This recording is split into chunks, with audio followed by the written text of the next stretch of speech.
Greetings of that distinguished university. Thank you.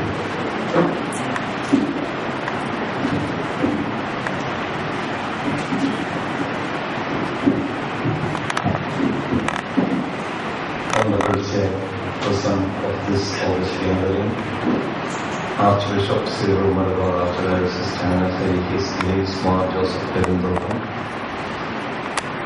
His Grace Joseph Marthoma Metropolitan Marthoma Syrian Church was inaugurated this session. His Grace Dr. Thomas Mark, His Grace Dr. Mara Pren, veteran diplomat K.T. Fabian, Dr.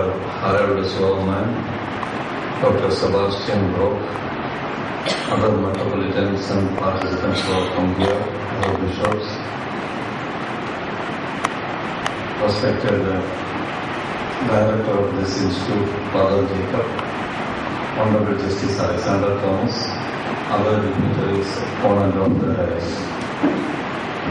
Today, I feel it is my pleasure, it is my privilege to be here, and I feel very glad on this auspicious occasion of 8th World Syriac Conference organized by Seeri, a prominent institution under Mahatma Gandhi University.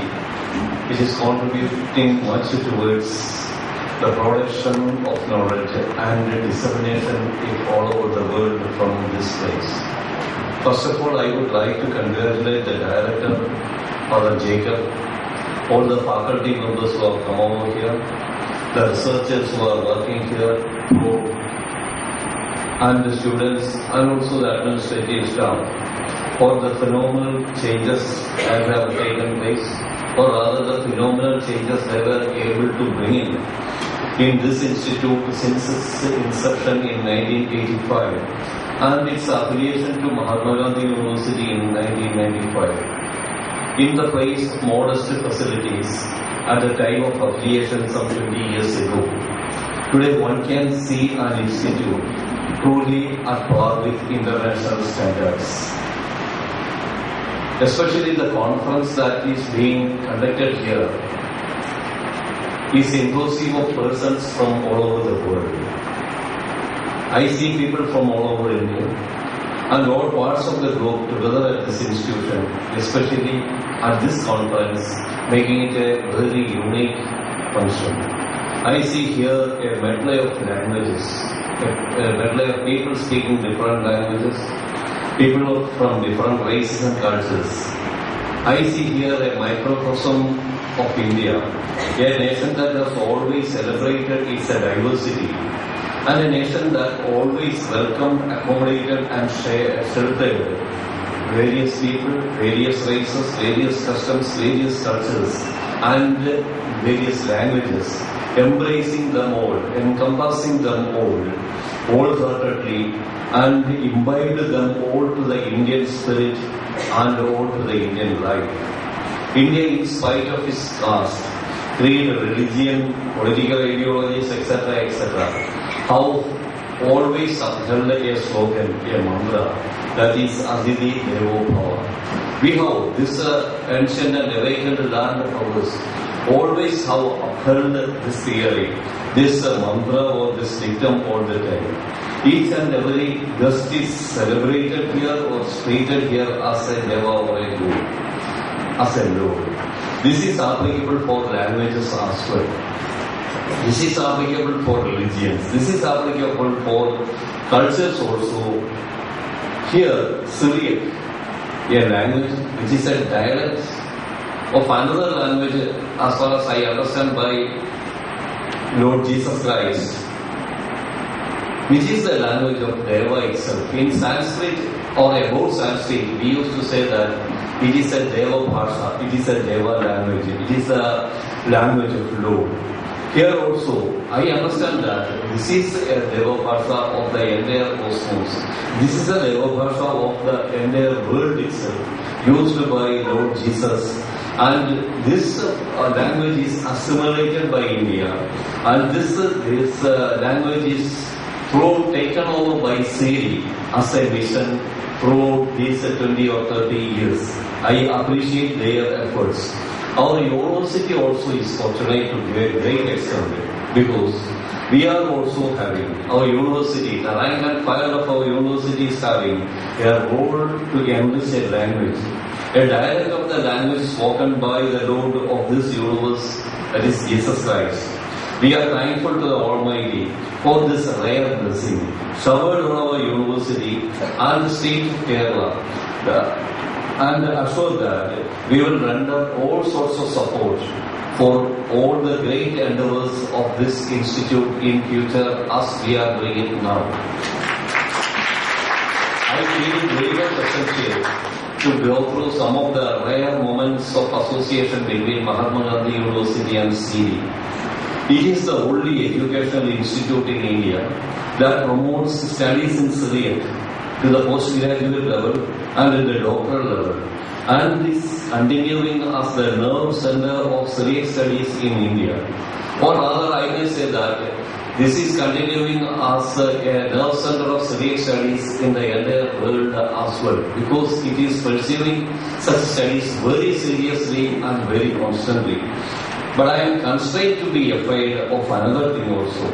As rightly pointed out by His Excellency Mar Perundotam, this language, I am also afraid, is somewhat ignored. It is in an ignored state compared to Greek or Latin. Now we have to take it in the real spirit and render it or give it the exact position that it deserves as Deva Bhasha itself, because it is the language of the great Lord who is ruling this entire cosmos.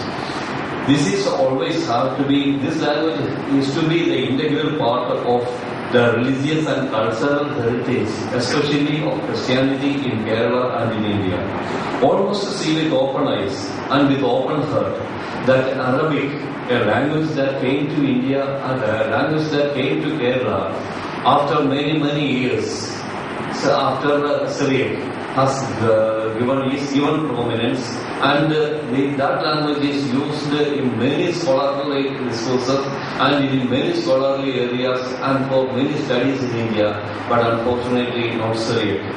Learning of a rich language like Syriac that is having its roots in religion, religious thoughts, and a deep-rooted faith will definitely take a human being to the excellent pastures of belief in God and faith. Hence, I hope that all who have assembled here in this August gathering will put in all possible efforts to bring in a renewed interest in the study of such a precious language, Syriac, and extend all support to Seeri all the time. I feel privileged, and the institution that I represent, Mahatma Gandhi University, we feel honored for being invited to this auspicious occasion, as in the all other conferences conducted so far, where so many great souls of spiritual world around us are present. I would like to thank all the organizers for the invitation extended to Mahatma Gandhi University through me. Also, I would like to extend the laurels of gratitude to all the participants who have come over here to this great conference, especially those who have come from other nations, accepting our hospitality and in search of more knowledge and more experience from the ancient and awakened land of ours. I am extremely happy to welcome all our university campus also, because Seeri is an institution which is affiliated to Mahatma Gandhi University, which is named after the father of this nation, India. And I would like to welcome you all to our campus, along with the students and the experienced and the distinguished professors and the faculty members of this institution. I hope that you will honestly you will accept our earnest invitation during or before the end of this conference. I am concluding by pointing out once again that this is a rare and glorious occasion, that it is my privilege and honor to wish this 8th Syriac conference every blessing from the Almighty, and wishing all success. I remain. Thank you very much.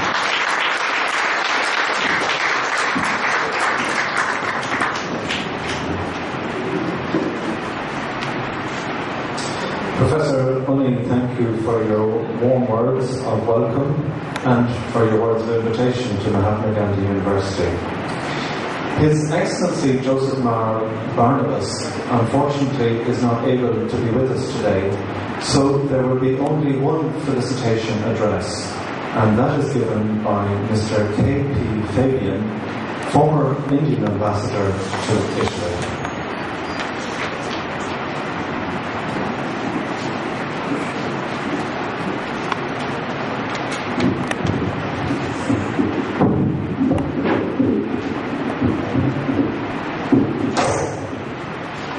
Thank you. Good afternoon. We can all agree that it is so good to be in Syria, whether we are coming here for the first time or not. And to those who are coming here for the first time, I want to warn them that they do run the risk of coming here again and again and again.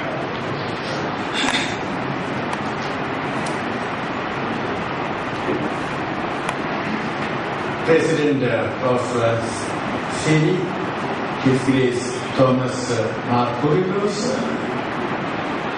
Archbishop His Grace Mark Joseph Kottayam, Metropolitan His Grace Joseph Marthoma,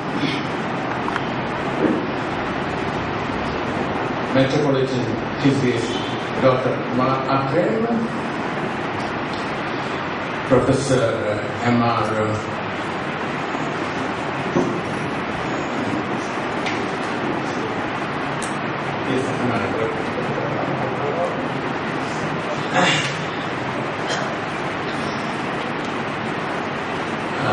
Professor M.R. Munni, Registrar, and distinguished scholars, Dr. Suleiman and Dr. Brock. Director Seeri, Reverend clergy, Reverend sisters, distinguished scholars, and dear friends. I see before me the United Nations. The United Nations of Letters gathered in a special session to discuss and study the Syriac language. Father Jacob this morning at breakfast told me that I should speak about the Syriac language to you. Now, he certainly has a sense of humor because I don't understand Syriac. But maybe he was trying to tell me that one day I should come and learn Syriac so that I can come to the next World Conference as a qualified delegate. Now, though I don't know Syriac, for the last few days I've been hearing a lot of Syriac, thanks to His Grace Dr. Mark Akrem, who invited me to the World Youth Conference in Thrissur, which we have just successfully concluded. Now there is a belief that these classical languages, well, they are not of much practical use. Well, that may not be entirely correct. Let me share with you a story. When I was ambassador to Finland in the 80s, and Finland had the presidency of the European Union, member states wanted the announcement of EU meetings to be in their respective languages. So many languages. And Finland came out with an announcement in Latin. And that put an end to all controversy, at least for some time. Seeri was established in 1985. The Indian National Congress was established in 1885. And in 1985, in Mumbai, at that time I think it was Bombay anyway, the late Rajiv Gandhi, Prime Minister then, he said that if the government, when the government spends 1 rupee for development, the impact is only 15 paise. Now, in contrast, when Seeri, under the leadership of Father Jacob, spends 15 paise, the impact is 1 rupee.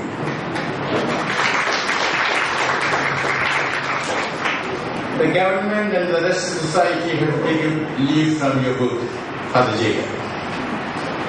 I want to say a word about ecumenism. As you know, Seeri's aims and objectives are distinctively ecumenical. And we should all appreciate and recognize the great work that is being done all over the world in promoting an ecumenical approach. Now, I want to go back to a particular instance. 1999, January, Dr. Graham Stuart Staines, an Australian missionary, and his 2 sons were brutally murdered in Odisha. I think we used to call it Odisha at that time.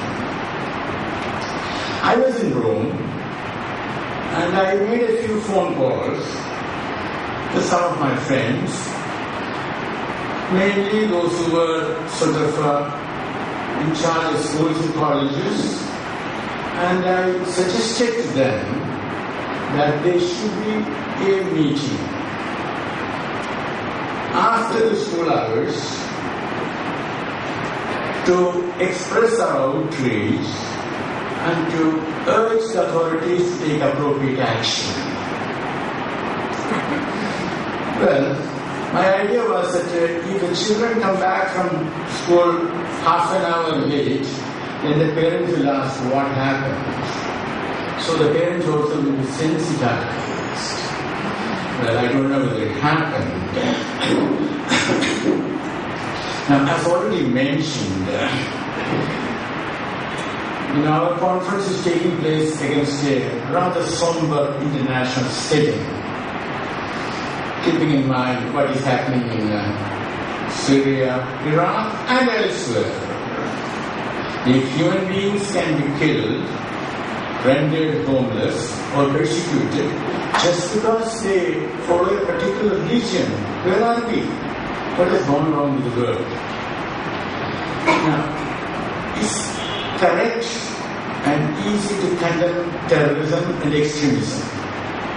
But come to think of it, condemnation by itself does not necessarily lead to comprehension. We should condemn, but even more important, that we should try to understand why are they there.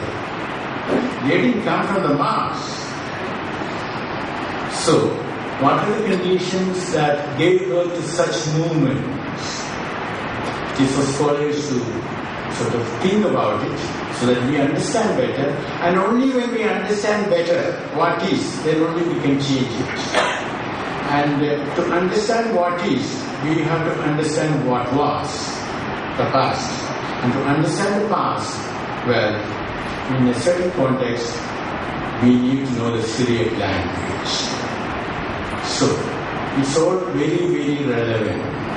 It is not something theoretical. It is not that, some people have taken a fancy to devote their lives to a language which is no longer spoken. No, it's much more serious. Now, the director and his team have with singular dedication made sure that all of us are welcomed, lodged, fed, and above all, made very much, we will make you feel at home. Thank you, Father Jacob, for that. And let me tell you that the expertise and experience that you have acquired in holding international conferences might be of interest to other organizations, including government, in Delhi and elsewhere. Coming from Delhi, I've seen many an international conference, some serious, others more tending towards a photo opportunity.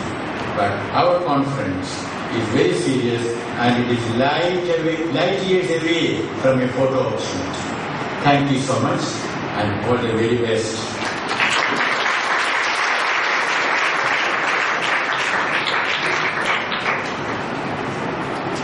Mr. Fabian, thank you for your wise and challenging words. There are two keynote lectures today, the first of which will be given by Dr. Harold Suermann, Director of the Institute of Missiology, Aachen in Germany.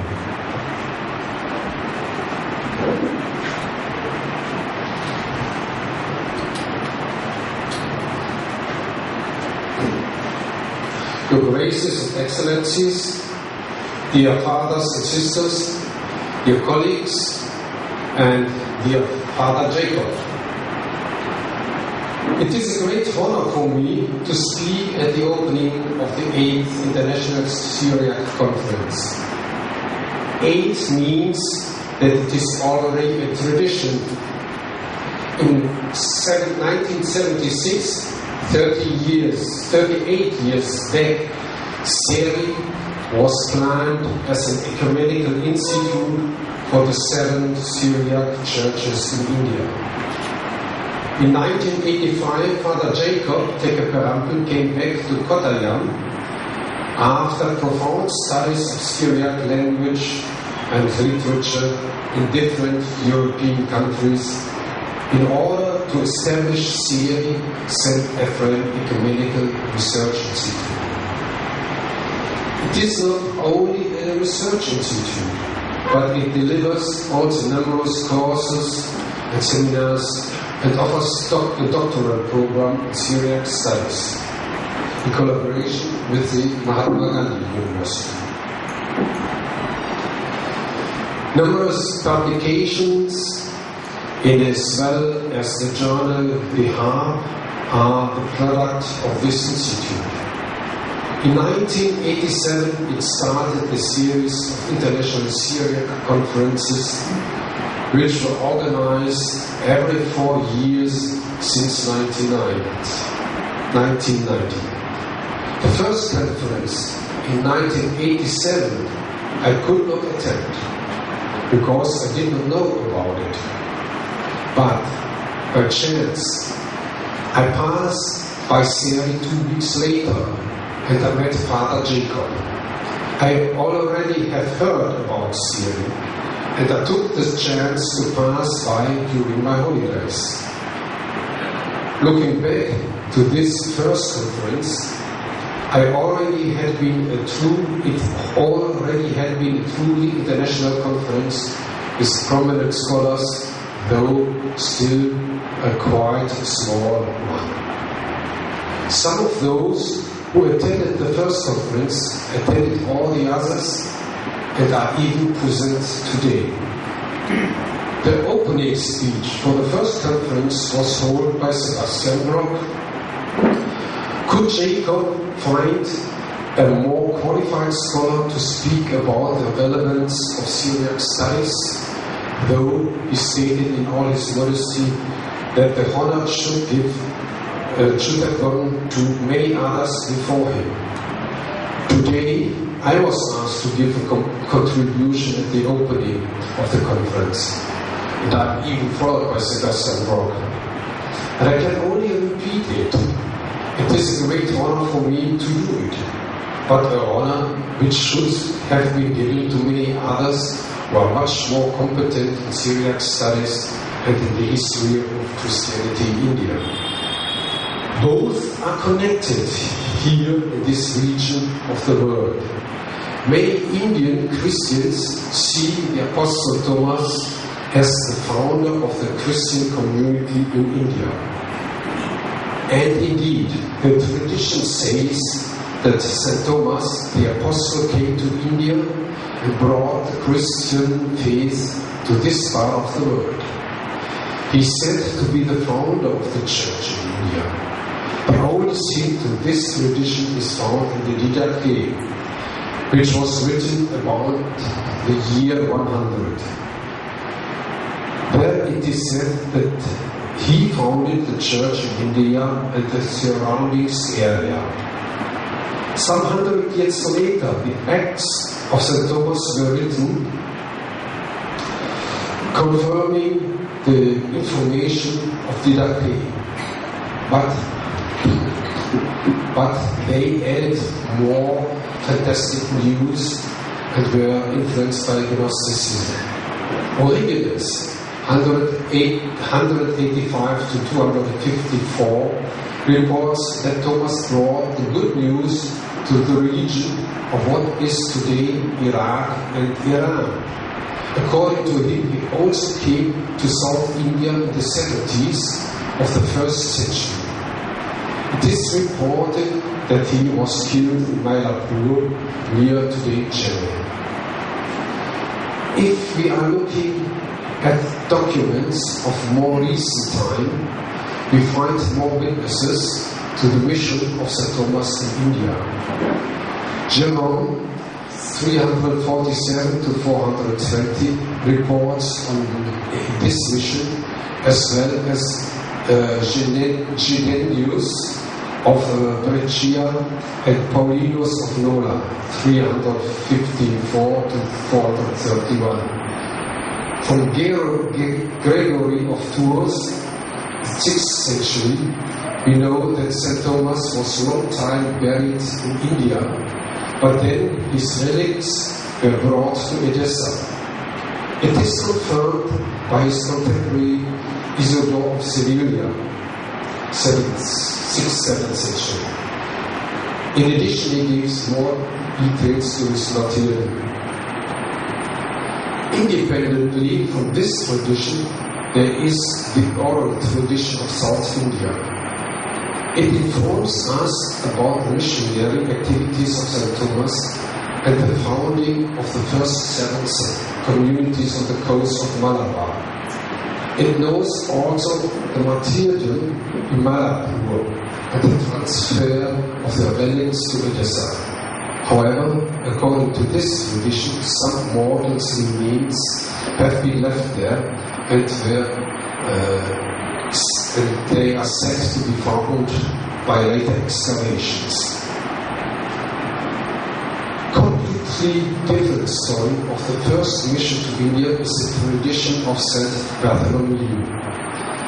It is Isaiah and Jerome who report that Bartholomew has announced the good news in India and left the Gospel of Matthew.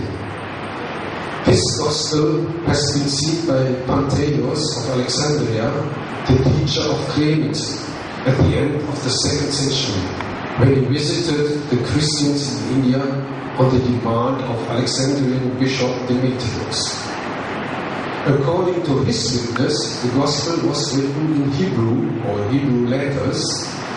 It is not said where Bartholomew has announced good news in India, but it is also said that he was in Mesopotamia, Parthia, and Armenia.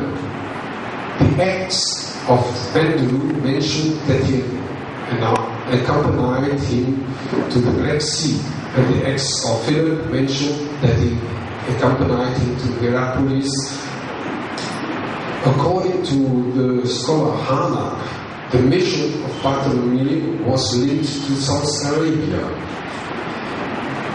but Jerome explicitly placed the story to India, and Philostorius witnesses also of Bartholomew's Christians 150 later after Bartimaeus.